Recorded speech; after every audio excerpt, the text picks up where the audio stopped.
So ito ang update natin ngayon kay kumparing FI. Tutuloy na natin yung pagbibuild sa kanya para dito sa Malaysian concept natin na Raider FI. So noong nakaraang video, pinakita ko sa inyo yung mga pinapowder coat natin at yung mga gagamitin natin pyesa para kay kumparing FI. So sa araw na to, bubuuin na natin siya para kahit papano makita na natin yung tindigan kahit po hindi pa kumpleto itong si kumparing FI. Sa mga magtatanong kung anong plano natin kay Lucy or yung Raider carb natin, itatabi lang muna natin siya dahil inaantay pa natin yung mga in-order nating mga pyesa sa kanya. Sana matapos ko ng mabilisan itong dalawang project bike na ginagawa natin na si Lucy at si Raider FI. Mga kalusyoper, pwede ba humingi sa inyo ng isang puso dyan para sa ating mga binubuong motor na si Lucy and kumparing FI. Kaya tara, samahan nyo ako, buuin na natin ito, si kumparing FI. Boss! Ginagawa mo? Ha? Ginagawa mo? Hindi kasi bubuuin na natin si kumparing FI ngayon. Ngayon, nagtahanap na ako ng taguan niya. Pag nabuo siya, niisip ko kung dito. Hindi makita, makatago siya. Bagay. Ngayon, nililinis ko lahat ng dito. Tignan mo, nililinis ko ngayon, papunta na si Kuya Russell. So, bubuuin. So, itong mga Louis Vuitton kong box. Tatapon ko na yan. Yabang. Hindi, joke lang. Hindi natin tatapon niya. Paka na Basta, lang. yun o, mga box. Ay, pagod akong init. Tapos, umorder kasi ako ng cabinet. Nalagay ko dito. Yan. Para nandiyan yung mga gamit. Para, pag tinignan mo dito, si Lucy lang makikita. Hindi makikita dun si kumpare sa likod. Diba? Oo. Ha? Tama. Ngayon, pagdating na si Kuya Russell, bubuin na yung FI. Ngayon, si kumparing FI. By the way, sa lahat naman nagtatanong kay kumparing FI, ayan na, bubuin na natin. So ito, dumating na nga si Kuya Russell at inumpisahan ng buksan dito yung bagong powder coat nating chassis. First time ko lang din buksan etong balot ng chassis natin. Ngayon, mas na-appreciate ko na yung pagka-silver ng chassis natin at yung powder coat doon sa Boss Ride Customs. Kaya, maraming salamat sa'yo, Boss Ride Customs. Sobrang solid na mga powder coat mo. So medyo nagmamadali rin ako sa part na to dahil nga tulog si Mrs. At tinatago ko nga yung mga pyesa dito ni kumparing FI para hindi niya makita. So sana mabuo namin si kumparing FI nang hindi nagigising si Mrs. At ito na nga, inumpisa na ni Kuya Russell yung T-pose. Sa mga hindi nakakaalam, ang gagawin pala natin ditong build is Malaysian concept pa rin. Marami nga nagko-comment sa akin na gusto nila gawing street bike itong si kumparing FI. Sobrang pogi naman talaga ng street bike. Pero yun nga lang, hindi talaga ako fan ng mga Thai concept. Tulad nga ng sabi ko kanina, umorder ako dito ng cabinet dahil sobrang dumi na ng garahe namin.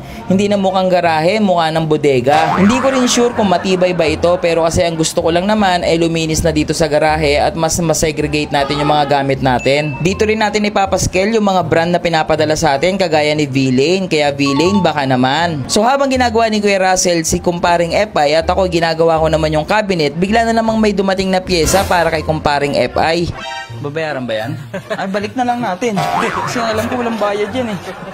Kung kayo nagbibuild ng motor tas gusto nyo ng original na mga Daytona product, supplier na tayo nito. Pwede kayo mag-PM sa akin kung anong Daytona ang kailangan ninyo. Lahat ng Daytona meron tayo. Okay? Meron tayo. Pero syempre, depende sa availability ng stocks. Tapos, dahil supplier ako ng Daytona, maliit lang ang tubo. Kumbaga, halos wholesale nyo nakukuha yung presyo. Pero, if ayaw nyo naman sa akin, okay lang naman din. Okay? Kung gusto nyo ng mabilisang transaksyon at kilalang shop, and then gusto nyo ng mga iba-ibang product, like ito. Ito, gusto nyo ng mga radiator. So, search nyo lang itong Boss Bin. Yan, motor parts and accessories. Yan yung page nila. Tapos, meron din silang Orange Market. Ito yung Orange Market nila. Yan, oh. Yan, check nyo na lang. So, kung malayo kayo, gusto nyo ng solid at kilalang shop, yan, check nyo to si Boss Bin. Tapos ito, Yos Thailand. Mga bolts na mga, kung mahilig ka sa Yos Thailand guys, na mga bolts na ganito, meron din yan kay Boss Bin. So, BRD, kagaya nito. Tapos ito, ang mahal ng bentahan nito sa Shopee. Ang bentahan nito, 5,565. Tapos hiwalay pa presyo ng cup. Pero kay Boss Bin, kasama na yan at sobrang mura lang, promise. Try kayo mag-PM kay Boss Bin, check nyo yung page niya. Tapos mag-canvas kayo kung magkano to. Promise mo, ako na nagsasabi sa inyo. Pag nakita nyo yung Orange Market nila, tapos may logong ganito, yan, sa kanila yan. So balik tayo sa pagbubuo dito kay kumparing FI. Ito na nga, ititindig na namin yung chassis, kaya ikakabit na po dito yung center stand. Yung center stand pala natin dito ay walang brand, pero ito'y alloy. Hindi na rin kami nahirapan sa pyesa dahil nga ang una nating motor is Raider carb. Karamihan naman ng mga pyesa nito, kaparehas lang naman din sa FI. Sa part na to, medyo na-excite ako kung ano ba talagang kakalabasan ni kumparing FI? Baka pwede naman kayo mag-comment dyan sa baba ng mga suggestion nyo para sa ating Raider FI. So yung mugs na gamit natin dito is yung dating mugs ni Lucy na pang show natin. At dito naman sa likuran is yung dating swing arm din ni Lucy. Plus 2 nga pala yung haba neto kasi hindi advisable sa Raider yung mga plus 3. Pagdating naman sa shock, ang gagamitin natin dito is Racing Boy pa rin at galing din ito kay Lucy. So hindi naman ganun kahirap ikabit ito dahil like what I said, parehas lang naman din ito ng pwestuhan kagaya sa Raider Carb. Sa part na to ay magpapalit na ako ng rear sprocket. Yung gamit ko palang rear sprocket is pang sniper kasi convert na po yung mugs natin na pang sniper. And sabi din ng mekaniko ko na dapat mas maliit lang ang sprocket pag Raider FI kumpara sa Raider Carb. So ang gamit natin dito is 415 na 38 feet. Sobrang gaan pala nito dahil alloy lang. So ito kinabit na angat yung pagka-gold dito ng sprocket kasi bagong bago. Sobrang na-excite na ako sa mangyayari at kalalabasan nito ni kumparing FI. Pero syempre hindi natin pwedeng madaliin yung mga bagay-bagay dahil nga kailangan natin puliduhin to dahil pang motor show yung gagawin natin dito at sisikapin na natin makakuha kahit overall champion lang. Dito sa part na to ay nagpapalit na rin kami ng bracket dahil yung dating bracket ni Lucy lagi kami na minus point ng mga judge dahil laging gumagalaw kaya bumili ako ng bagong bracket para dito kay kumparing FI at ma-setup namin ng maayos at for safety purposes na rin. So ito na yung mga brake calipers na gagamitin natin. Adeline nga pala ito na 4-pot. So hindi na rin ako bumili, ito rin yung mga dating nakakabit kay Lucy. Medyo rare na rin kasi itong mga caliper na to. So ikakabit na rin natin dito yung dual quick throttle natin na Daytona.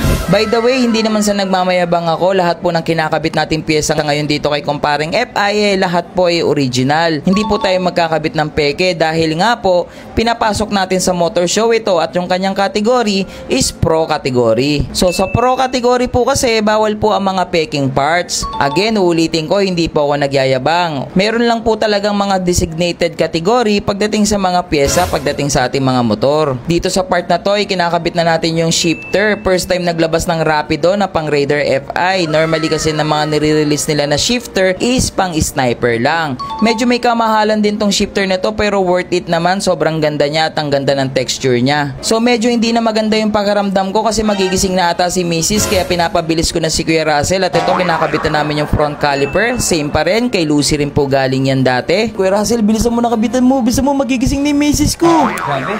Tignan nyo naman si kumparing FI. Ayan o. Medyo nakatindig na. Natindig na. Pero para mas makita nyo ng maayos at makapag-comment na naman kayo kung ano pa yung mga suggestion nyo, ipapakita ko muna kayo ng kapiraso muna.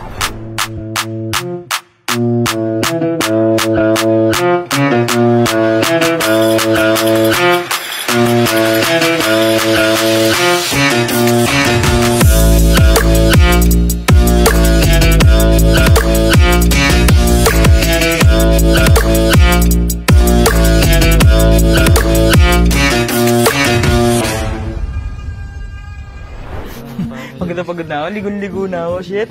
Pero, pa nakikita ko, tignan mo, oh. Ang tindig boy, no? Ang tindig na. O, sa mga naghahanap kay kumparing FI, update, kumparing FI, yan. So, comment naman kayo, ano pa masasuggest nyo habang binubuo natin, ay mabili natin para sabay-sabay na. So, hanggang dyan na lang muna. Maraming salamat sa inyo, sa lahat ng mga tumapos sa video na to.